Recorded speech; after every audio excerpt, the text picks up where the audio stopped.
All right, folks. Well, welcome to HIMSS. My name is Smith-Elion, VP of Product here at Arcadia. And I'm going to talk to you about conversational analytics, how to talk to your data in natural language, and how to help your analysts operate at top of license.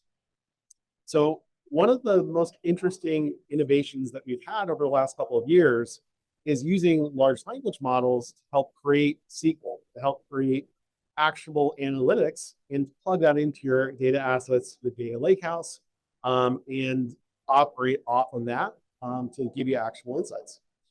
That allows your analysts to operate at top of license. So instead of diverting what they're doing in the middle of the day to answer some random question about colonoscopy counts or some random piece of data, they can actually focus on more meaningful, more in-depth projects and unlock that data asset, that information to a whole variety of end users that don't know SQL already. Important to this is how to empower your analytic workflows, your protocols with AI in a safe way.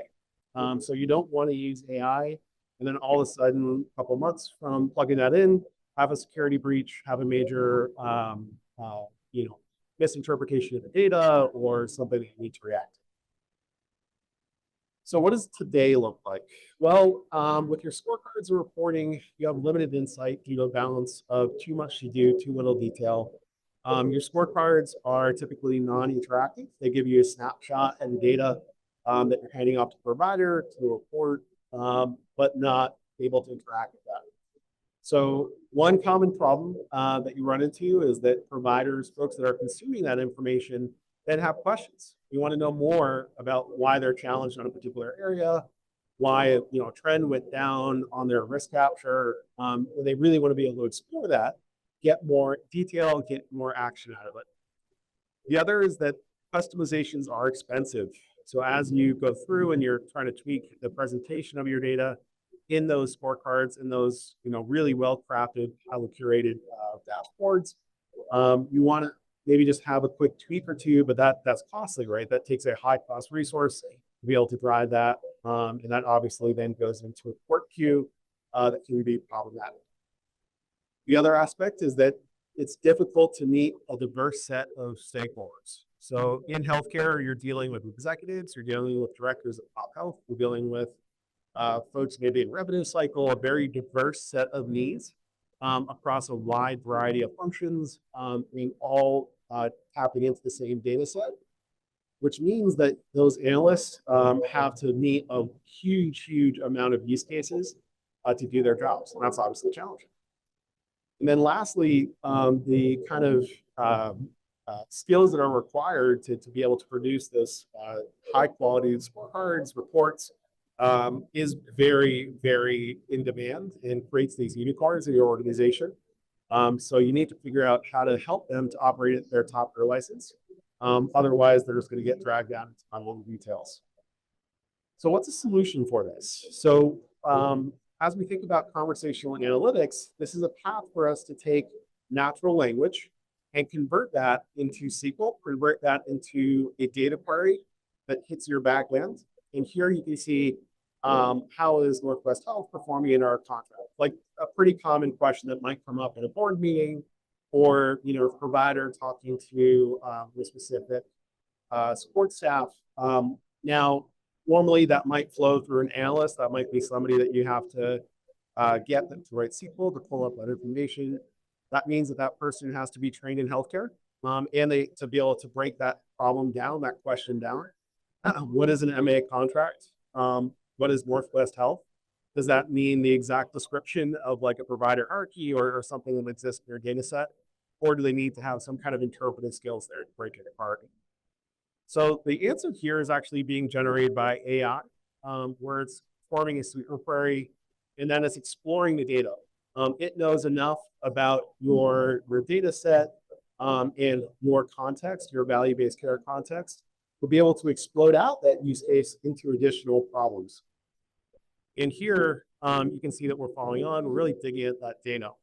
So what does that look like on the back end? How is that getting powered?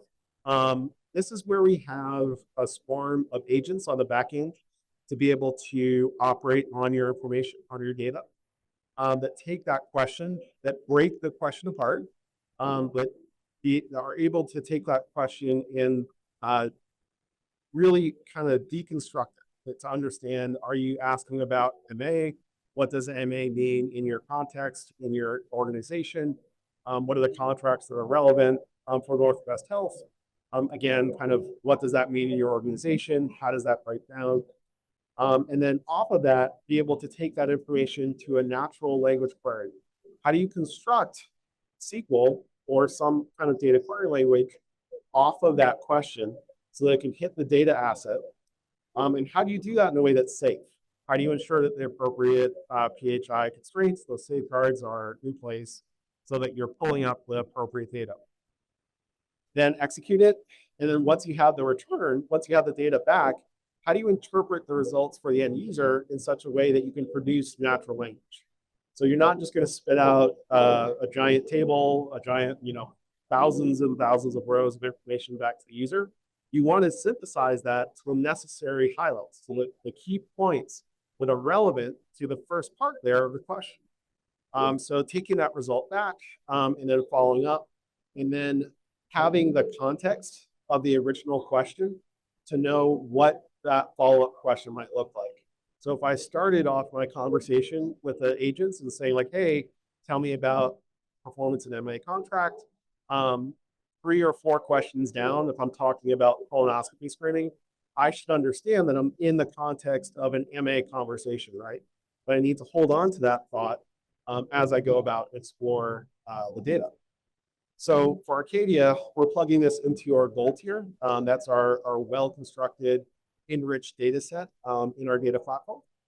And offer a metadata store that describes the data, that says what kind of information was stored, how it maps out to industry concepts. And then our rack store is where we have a huge data set about value-based care. What do business concerns in value-based care look like?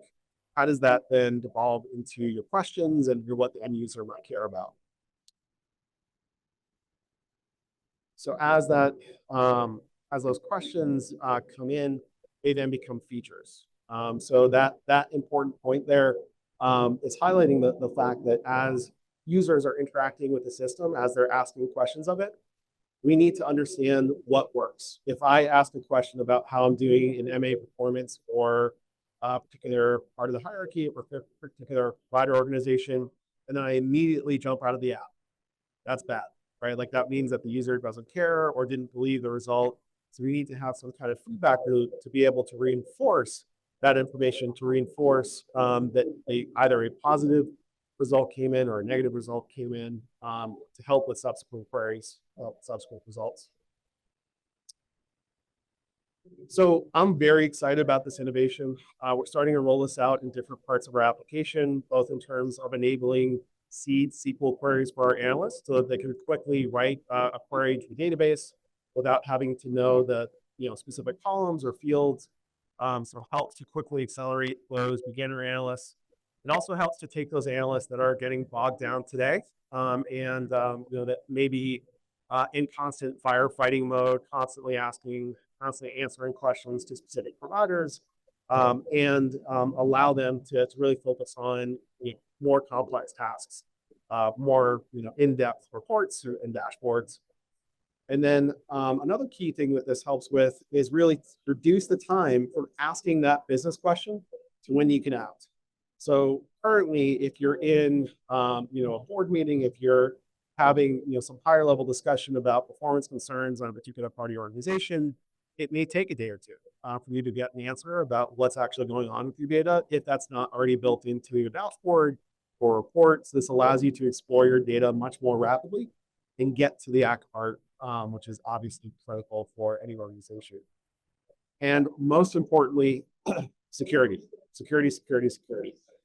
This all has to be built off of pre-existing firewalls and constraints in your data so that you're not randomly jumping out into a different part of your data set or opening up a sensitive data store inadvertently. So this requires a mix of both agentic AI and agents. Agentic meaning that the AI can explore, that it has freedom to understand the question, but an agent that has those guardrails up so that it can query the data set with the user's authentication, with their authorization, and then it's not wandering into some random particle data sort. Well, that's it. Thank you everyone for listening. And if you want, we have a demo of what this looks like on our demo stations. So please feel free to jump on over.